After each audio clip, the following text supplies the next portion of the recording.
수요 말씀 기도 2024년 11월 20일 1세기 교회 이야기 18과입니다. 그들은 어떻게 예배했을까? 예배에 관한 말씀 세 번째 시간입니다. 세례와 성찬은 처음부터 예배의 중심이었는가? 이제 디다케, 지난 시간에 말씀드린 것처럼 디다케는 티칭에 관한 책이라고 말씀을 드렸죠. 그러니까 이 문서에서 예배 규정이 있는데 거기에 세례 성찬에 대한 이야기를 많이 하고 있다고 합니다. 언제 성찬을 하는지, 그리고 성찬할 때 기도를 한다면 어떻게 해야 하는지, 이런 것이 상세히 규정하고 있답니다. 디다케는 신앙생활에 있어서 초기 기독교 그리스도인들이 어떤 신앙생활을 어떻게 해야 되는가에 대한 책이죠. 가르침이라고 하는 책입니다. 디다케가 이제 가르침이라는 뜻이에요. 이 디다케의 문서를 보면 여러 내용들이 있겠는데 그 중에 예배에 대한 규정이 있을 것 아닙니까? 그럼 예배 규정에서 세례 문제, 성찬 문제를 어떻게 다뤄야 되느냐, 이런 내용이 있었다는 것이죠. 그리고 이제 이 디다케 문서에 정기적인 금식에 대하여 혹은 또 주기도문 사용에 대하여 자세히 설명하고 있다는 것입니다. 그래서 이 기독교 예배가 형식적인 틀을 갖추는데 아주 상당한 작용을 한 것으로 이제 보게 되는 것입니다. 그러나 디다케는 백년경 문서라고 그랬습니다. 바울 시대는 바울은 한 AD 40년, 50년, 60년대 그 당시 인물이죠. 그러니까 디다케는 후세 문서고 바울 시대 예배에서는 세례와 성찬이 주요한 핵심이었을 것이다. 그 추정을 하게 되는 것에 주의가 필요하다는 겁니다.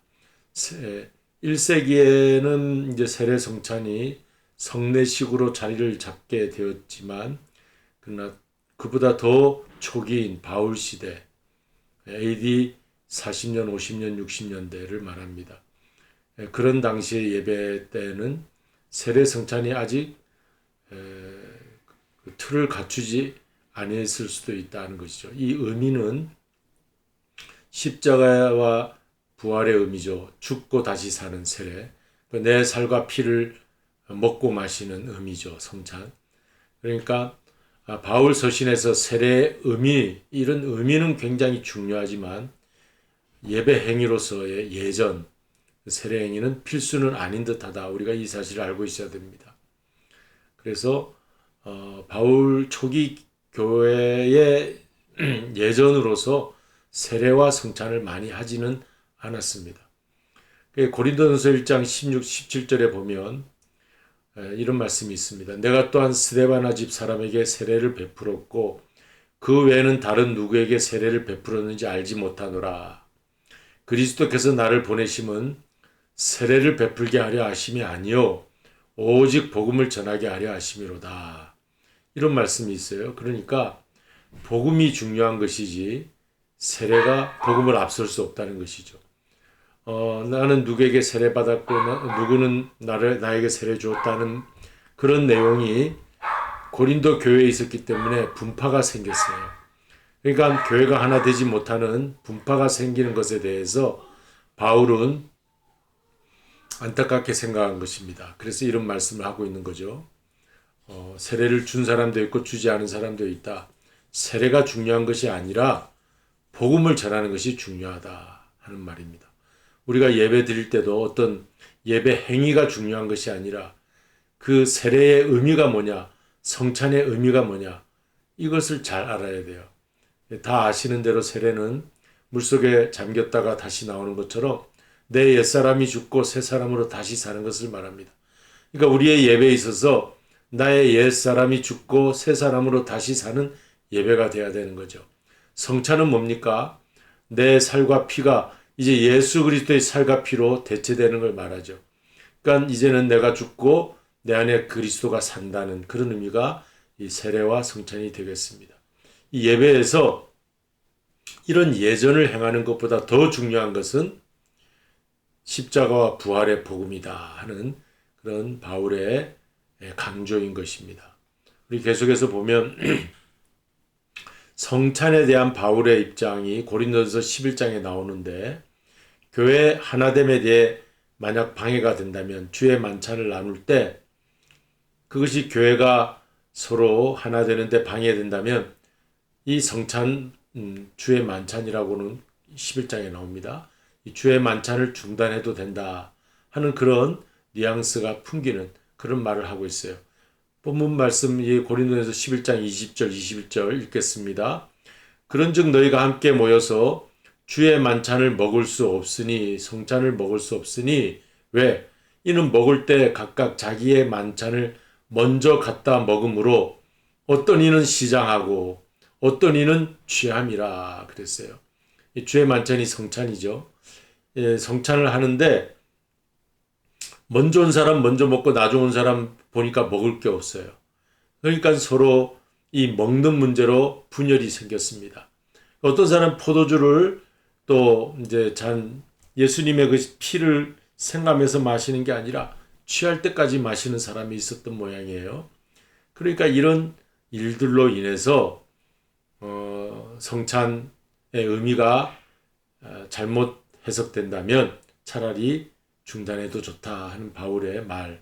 그러니까 바울 시대 교회는 초기 교회죠. 아주 초기 교회는 이제 예전에 중점을 둔 것이 아니라 의미에 중점을 두었다. 세례와 성찬이 예배의 중요한 요소이기는 하지만 필수적이라고 생각하지는 않은 것 같아. 그래서 가톨릭 예배가는 이 성례 중심이잖아요. 어떤 그 성례라고 하는 예전을 말하죠. 그러나 우리 개신교의 예배는 바울의 예배관을 따르고 있습니다. 의미 중심이죠. 속 깊은 뜻이 뭔가, 의미. 우리의 예배가 어떤 형식에 치우치지 말고 마음 중심에 강조되는 그런 예배가 되어야 되겠다. 이런 공부를 우리가 초기 예배 모습이 어땠나 이런 공부를 하면서 오늘 21세기 이 시대에 우리 한국교회 또 미주 한인교회 이런 교회의 모습은 어떠해야 되겠는가. 형식적으로 행위로서만의 그런 예배를 드리는 것으로 그칠 것이냐. 내가 교회 나왔다 1시간 예배 드리고 간다. 그런 의미가 중요한 것이 아니라 정말 1시간 예배를 드려도 예수의 십자가 부활이 살아있는 예배, 나는 죽고 예수로 사는 예배, 그런 예배를 드려야 된다. 그 말을 지금 하고 있는 거예요. 바울이 그것을 강조하였죠. 그리고 우리가 좀 더 복음서에서는 이 세례 성찬을 어떻게 얘기하고 있는가 살펴보려고 합니다. 마가복음은 복음서 4복음서 중에 최초로 기록된 복음서인데 마가복음이 세례와 성찬을 강조하는 복음이라고 합니다. 복음서. AD 70년에 예루살렘 성전이 함락되고 성전이 파괴되어 사라진 다음 유대교는 이제 무너지게 되죠. 뿐만 아니라 초대교회 그리스도인들도 눈에 보이던 그 가시적인 예배, 사도행전 3장이나 이런 데 가서 보면 예루살렘 성전에 솔로몬 그 누각이라고 하는 곳에 사람들이 모여서 예배드린 그 기록이 있습니다. 그러니까 유대교만 성전에서 예배드린 것이 아니라 초기 기독교인들도 주이시 크리스찬이죠. 그 초기 기독교인들도 성전 한 모퉁이에 가서 예배를 드렸던 거예요. 그런데 AD 70년 이 성전이 무너지고 나니까 눈에 보이는 가시적인 예배를 대체할 예전 중심이 필요했다. 그래서 이런 신학적 필요에 의해서 세례와 성찬이 강조된 이 마가복음이 집필되었다. 이렇게 신학자들은 그렇게 해석하고 있습니다.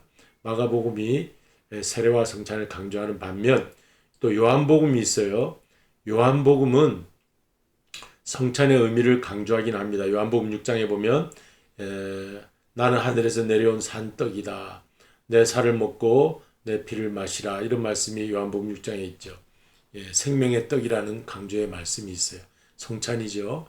그걸 강조하는 것이 있으나 그런데 성찬식을 강조하기보다는 사실 요한복음에서는 13장에 세족식을 강조하기도 합니다. 세족식은 실제로 예수님이 행하셨죠. 행하시는 모습을 보여줬어요. 서로 사랑하라. 내가 종처럼 너희들 섬긴 듯이 너희도 섬기고 사랑하라. 그 뜻이 세족식입니다. 그러니까 요한복음에서는 벌써 더 이제 이런 세례 성찬과 같은 예전보다는 사랑의 의미를 강조하고 있죠. 내 살과 내 피를 먹고 마시라는 성찬, 기독론적인 의미와 해석을 요한복음에서는 강조하고 있습니다. 이게 기독론적 의미와 해석, 이 기독론이라는 것은 예수 그리스도의 십자가 부활을 의미하는 말을 기독론이라고 그래요.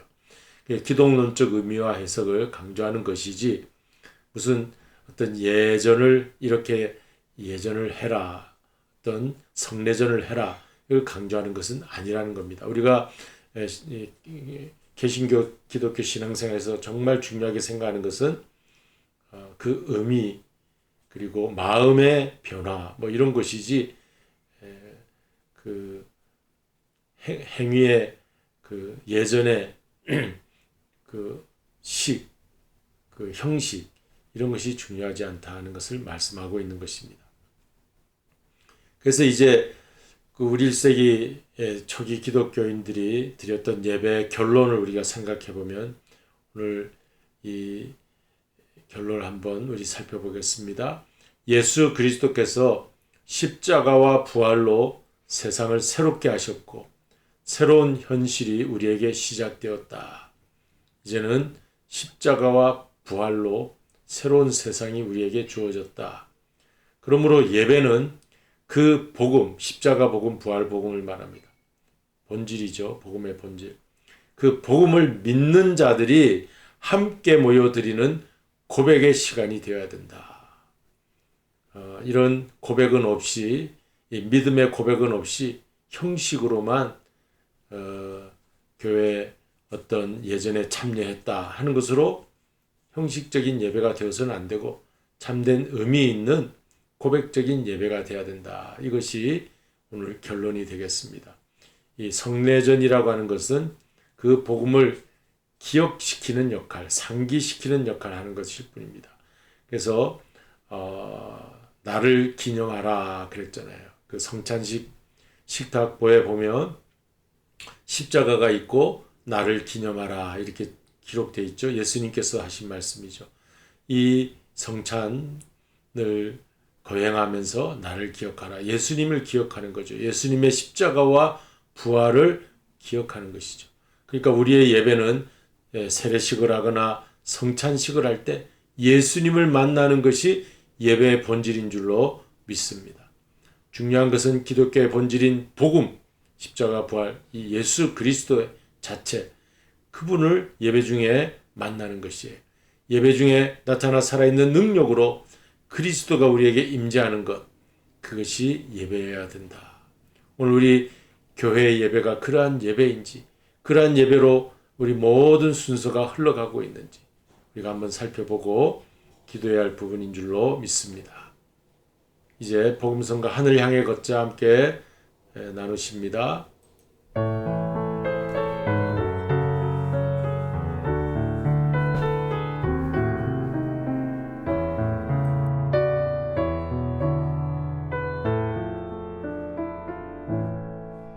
내가 넘어질 때 나의 손을 붙잡고 일으켜 세우는 주님,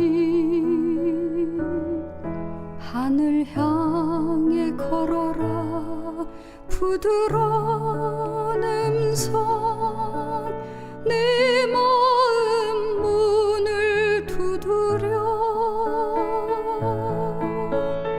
넘어지지 말고 하늘 향해 걷자. 내 주님만 보면서 등불 켜서 들고 하늘 향해 걷자. 내 주님만 위해 상한 나의 마음 자비하신 눈으로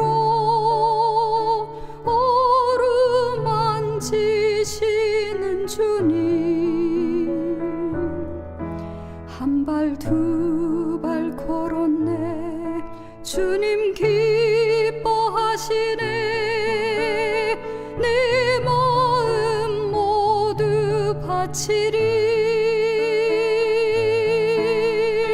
넘어지지 말고 하늘 향해 걷자 내 주님만 보면서 등불 켜서 들고 하늘 향해 걷자 내 주님만 위해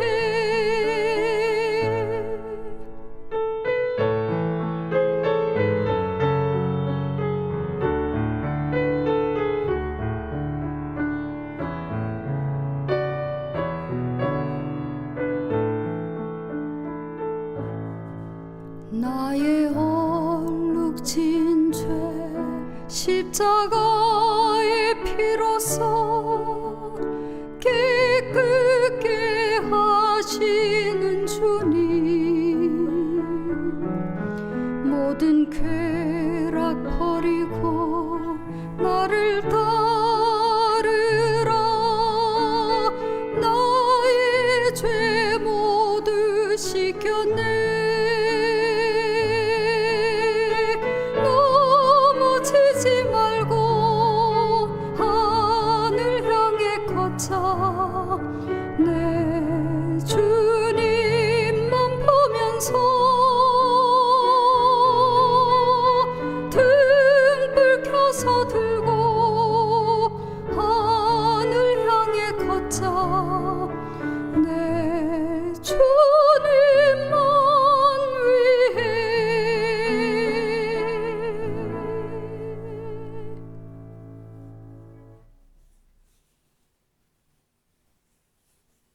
네, 우리 주님 가르친 기도로 마치겠습니다. 하늘에 계신 우리 아버지여 이름이 거룩히 여김을 받으시오며 나라에 임하옵시며 뜻이 하늘에서 이룬 것 같이 땅에서도 이루어지이다. 오늘날 우리에게 일용할 양식을 주옵시고 우리가 우리에게 죄 지은 자를 사하여 준 것 같이 우리 죄를 사하여 주옵시고 우리를 시험에 들게 하지 마옵시며 다만 악에서 구하옵소서. 대개 나라와 권세와 영광이 아버지께 영원히 있사옵나이다. 아멘.